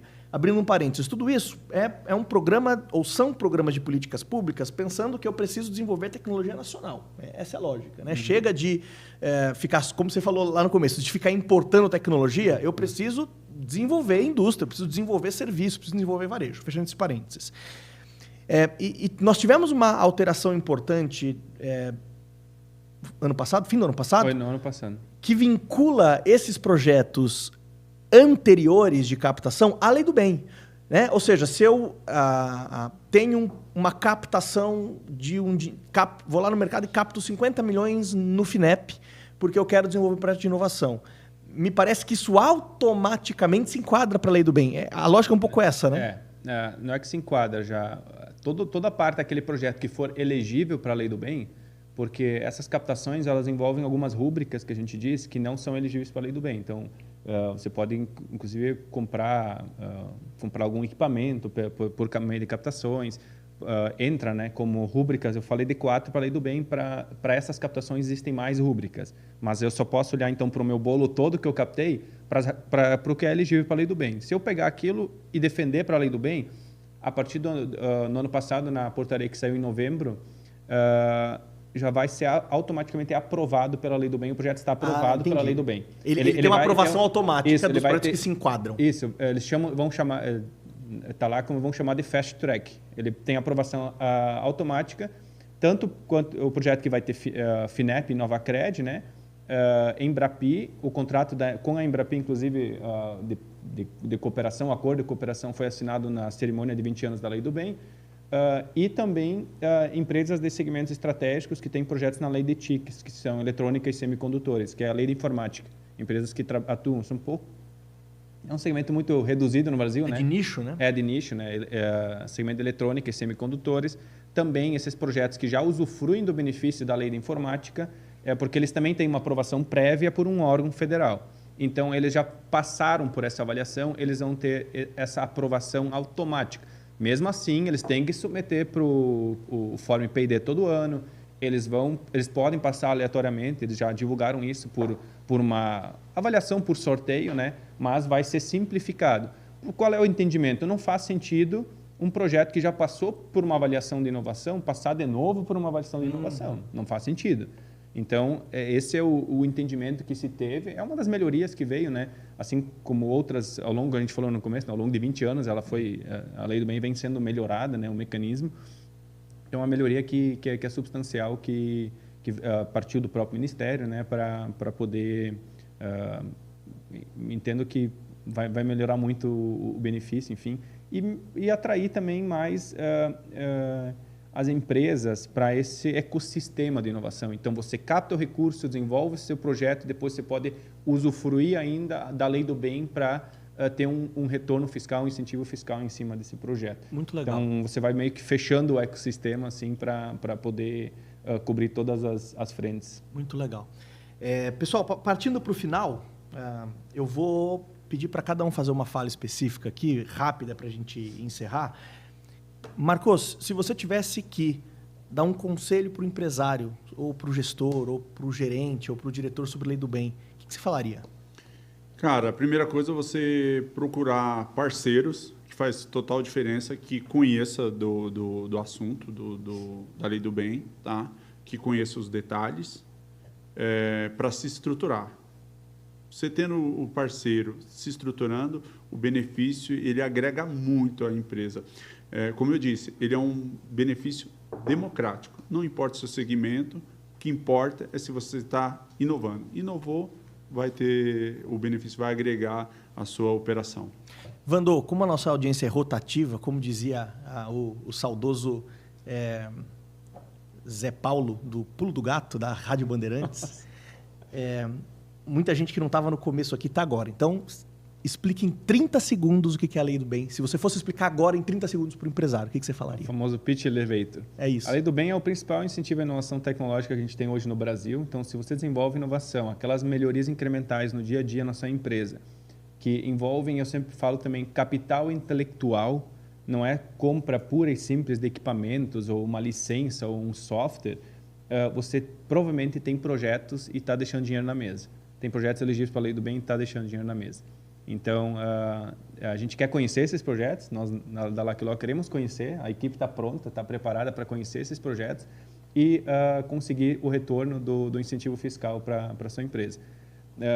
E o mais importante também agora, fechando os 30 segundos, acho que eu posso ter um adicional, pegando o gancho do... Você vai pagar mais caro?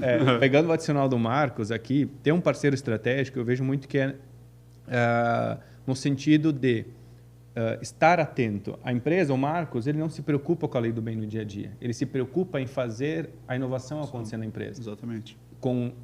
Eles têm que desenvolver o produto, vender, eles têm que garantir a operação da empresa. Eles não se preocupam com a Lei do Bem. A Lei do Bem, nós nos preocupamos em nos atualizar com a Lei do Bem, acompanhar. No passado teve uma nova portaria, novas exigências. A gente vem e diz, Marcos, a partir de agora a gente vai precisar disso, disso e daquilo. Tudo que a gente falou hoje aqui são algumas coisas novas que entraram na Lei do Bem. Então, novas obrigações. A Lei do Bem esteve, por sorte, a visão estratégica do governo, que ela é um gasto estratégico para o país, ela saiu do corte da redução linear de 10% dos incentivos fiscais, que foram divulgados ali na virada do ano, em 31 de dezembro. Então, isso também foi uma excelente notícia. Ela foi excluída, né, por ser reconhecida como um gasto estratégico. Então, tudo isso a gente está aqui do lado, acompanhando, atualizando os nossos parceiros, para que eles fiquem tranquilos, eles se preocupem no dia a dia com a inovação deles, com o processo produtivo deles, com o negócio deles. Legal. Nós somos parceiros estratégicos para essa situação. A gente não está aqui só para olhar os projetos e mandar o projeto para o MCTI. Isso de forma é muito simplista, né? Mas o que a gente faz, esse aculturamento todo que a gente veio falando aqui, acho que a palavra que fica no podcast é a cultura, né? Se criar uma cultura de inovação, esse é o nosso principal papel como consultores, como parceiros estratégicos de um negócio. Muito bom. Dani, se você tivesse que em 30 segundos, agora em 10, porque como ele falou mais, eu reduzi. Eu vou pagar. Desculpa, Dani, desculpa. Mas se você tivesse que em 30 segundos, a gente vai te dar uma colher de chá. Dizer por que alguém deve escolher a Lucky Law para fazer trabalhos de Lei do Bem, trabalhos de inovação ou trabalhos para olhar para oportunidades. O que você diria?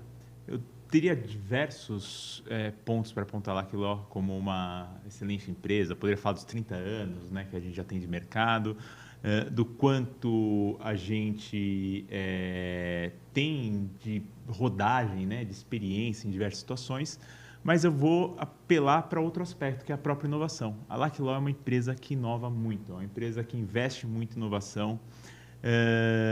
A gente tem capacidade de processamento de dados absurda, né? Então, a gente já chegou a apresentar para uma das maiores, se não a maior empresa do Brasil, uma análise de tempo de processamento em que a informação que eles demoravam 3 a 4 dias para extrair, a gente extrai em 7 minutos da mesma fonte de dados. Um pouco mais rápido. Um pouquinho mais rápido. Então, eu acho que o melhor, mais do que você buscar uma consultoria, é uma consultoria que vive inovação. Então, que tem a inovação no seu dia a dia, que tem inovação em tudo que respira. Eu acho que esse é o grande ponto. Muito legal. E se você está assistindo esse podcast, você vai fazer uma coisa nada inovadora agora. Você vai curtir esse vídeo e você vai se inscrever no canal. Nós queremos te agradecer. Marcos, obrigado pela paciência, obrigado por ter topado, obrigado por ter aceitado o nosso convite. Prazer enorme em ter você aqui. Obrigado mesmo. Viu? Que isso, imagina. Eu que agradeço, estou muito feliz. Conhecimento incrível do Vand, aí agregou muito. Muito obrigado pelo convite, estou muito feliz. Obrigado mesmo. Vandô, obrigado mais uma vez. Volta hoje para Terras Gaúchas? Não, ainda temos mais compromissos, amanhã a gente volta. Espetacular. O Vandô não está muito feliz, não, porque ele veio para cá chorando. O time dele tomou uma peia do rival nesse fim de semana. Eu também não posso falar nada porque eu sou corintiano, então tá. Mas Vandô, obrigado, viu? Eu tô ansioso para dar um spoiler, não sei se eu posso. Eu vou dar depois, de repente a gente corta. A gente está para liberar, está saindo do forno. Como vou aproveitar o gatilho, mais um gatilho do Fração aqui, a gente está para liberar para os nossos clientes e parceiros, né, uma solução tecnológica para ajudar em tudo que o Marcos falou hoje aqui, fazer essa gestão no dia a dia de todos os seus projetos de inovação.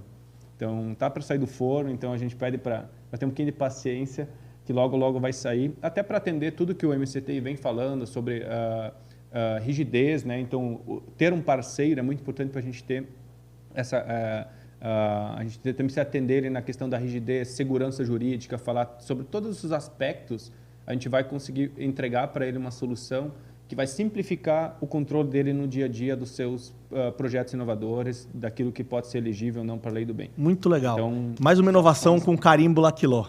Isso. Dani, obrigado, viu? Prazer enorme ter. Sempre um prazer estar aqui. Valeu demais. Você que está nos assistindo, obrigado pela companhia, obrigado pela paciência. A gente vai colocar agora de novo o QR Code aqui no finalzinho. Se você chegou depois, esse QR Code te leva para o grupo do WhatsApp do podcast. Muito obrigado pela participação. É o nosso primeiro podcast. Nós teremos mais 11 podcasts ao longo do ano. E nós temos mais 11 meses ao longo do ano para que a gente batalhe, busque oportunidades, para que a gente inove, para que nós possamos sempre olhar para a sua empresa pensando como agregar valor, como trazer mais oportunidade. Como eu gosto de encerrar os podcasts dizendo, a gente olha para o passado sempre pensando no futuro. Obrigado pela participação, a gente se vê. Até logo, um abraço.